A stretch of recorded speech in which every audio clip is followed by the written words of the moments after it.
All right, everyone. Let's dive into this Bristol Junior Championship. This deep dive is for all you teens out there, and maybe your parents too. If you're dreaming of hitting the racetrack, we're going to break down everything you need to know about getting started in this awesome series. Yeah, it's a fantastic opportunity for these young drivers to, get a taste of competitive motorsport, a safe and organized environment. Exactly. So first things first, who can actually compete? Who is this championship for? So the championship is open to drivers between 14 and 17 years old. Oh, wow. Yeah. The organizers, they really wanted to create a space for teens who were, eager to get behind the wheel, even before they have their driver's licenses. That's so cool. They're really encouraging young talent. And what about the cars? What can you actually drive in this championship? So right now it's pretty open. The regulations allow any road legal car under 2000 cc with 4 seats. So think like hatchbacks, maybe an RX-8 or a GT86. So your everyday runarounds could be race ready. Yeah, exactly. That's awesome. Here's the good news. The championship itself is free to register for. Yeah, that's what I call encouraging participation.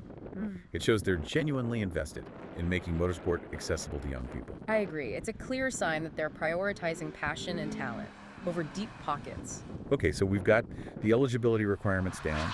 Be between 14 and 17. Choose your car, get your licenses sorted, and join the Bristol Motor Club. So now that we know who can compete and what they need to get started, let's talk about the main event. How many races are we talking about? And where will all the action be happening? They're aiming for 8 rounds in this first year, with your best 5 scores counting, towards your overall championship standing. And gives them some wiggle room if they have to miss a race. Exactly. An autosolo is a type of motorsport event where you compete against the clock on a course marked out by cones. Okay, They're a great way to develop car control and handling skills. that makes sense. So they're easing new drivers into the championship. I can only imagine the adrenaline rush these young drivers will experience. It's definitely going to be an exciting mix of venues, plenty of variety to keep things interesting. I'm already getting pumped just thinking about it. Yeah. But beyond the thrill of racing, is there anything else that makes this championship stand out? Oh, there's a unique twist. The organizers are thinking of awarding an extra championship point to any driver who writes an article about the series. Whoa, that's a curveball I didn't see coming. So it's not just about speed and skill behind the wheel. They're encouraging drivers to flex their creative muscles too. Exactly. It's a brilliant way to get these young drivers thinking about the sport from different angles.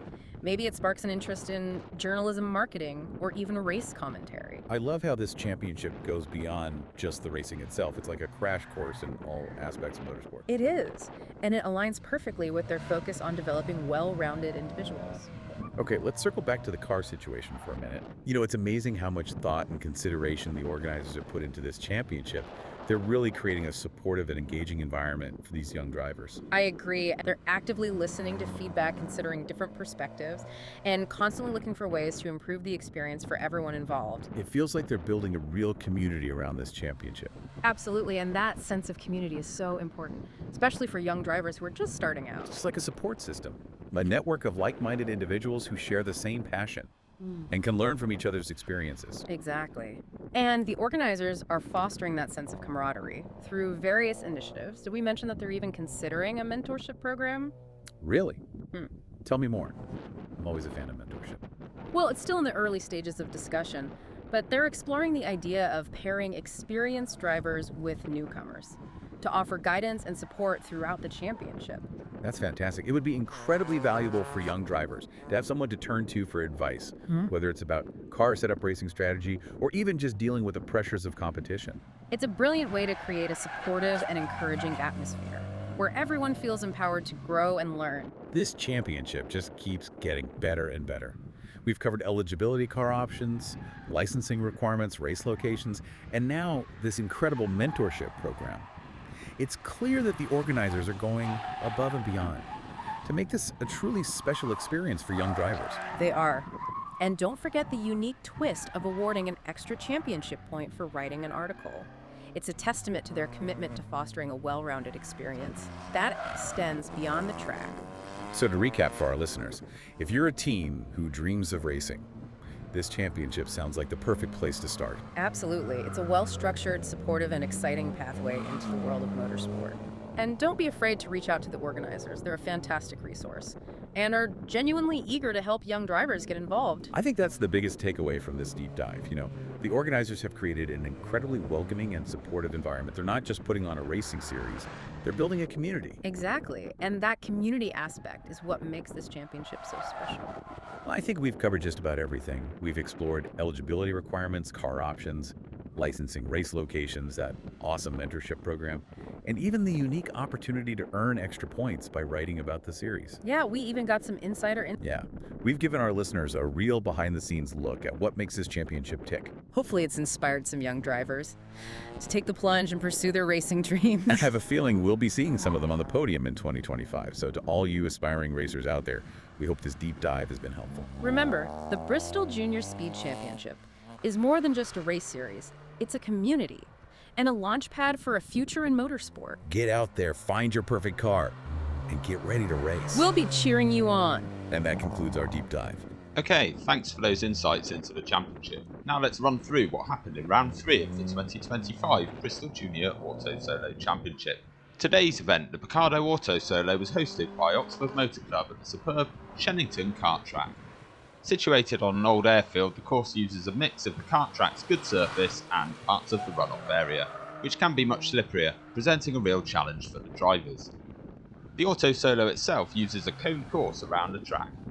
Our focus in this highlights video is specifically on the championship contenders, although we featured all the videos in this highlights reel whether championship contenders or not. The day's competition consisted of 4 tests. Tests 1 and 2 were run using half of the Shenington Kart Track layout, with each test being run in both directions. After test 1 among our featured juniors, George Thompson established an early lead on a 104.9. Archie Lawrence was next on 109.2, with Patrick Isaac on 110.1, having incurred an early cone penalty on his first run. Ruben Hutt finished test 1 on 117.8. On to test 2, still using half the track but a slightly different layout and the opposite direction. Drivers adapted to the new sequence of cones and corners. By the end of test 2, George Thompson maintained his lead in the junior standings, his cumulative time standing at 213 seconds. Archie Lawrence was still in second place at this point with 219.5, but he picked up a cone penalty during this test on his second run. Patrick Isaac was also close behind on 220.3 seconds. Ruben Hutt was on 236.3, also incurring a cone penalty in test 2 on his second run. After lunch, the drivers faced tests 3 and 4, which utilised the full Shenington Kart Track layout, resulting in significantly longer tests. George Thompson extended his lead overall with a cumulative time after test 3 of 390.4, despite picking up 2 cone penalties on his first run of the test. There was a close battle developing behind George. After test 3, Archie Lawrence held a narrow lead over Patrick Isaac, with Archie on 399.5 and Patrick on 401. Archie did, however, add another cone penalty to his tally in test 3. Ruben Hutt faced challenges in test 3, accumulating cones and unfortunately incurring a wrong test on his final run, significantly impacting his time for that test and bringing his cumulative score to 443. We also saw some spirited driving from him throughout the day, showcasing some impressive car control, demonstrating his skill. While this can be exciting to watch, pushing the limits in this way sometimes resulted in touching cones, much to his dad's dismay. The 4th and final test offered one last chance for drivers to improve their times on the full track layout. Consistency and avoiding penalties were absolutely crucial. Archie Lawrence picked up another cone penalty on his second run of test 4, finishing in a well-deserved first place in the Junior Championship at this round was George Thompson in the Rover Mini. His total time for the day was an excellent 569.6. Taking second place was Patrick Isaac in the Citroen C2. He finished with a total time of 580.7 after a strong performance in the later tests. Rounding out the podium in third place for the Junior Championship was Archie Lawrence in the Renault Clio. Despite facing challenges with cone penalties throughout the day, Archie posted a total time of 582.9. And finishing 4th amongst the Championship Juniors was Ruben Hutt in his 120i with a total time of 629 seconds. The next round is the Carnival Autosolo, held at Abingdon Airfield, organised by Dolphin Motor Club on the 7th of June. There are 9 drivers registered, so hopefully we'll see a good battle between them on the day. Until then, bye bye.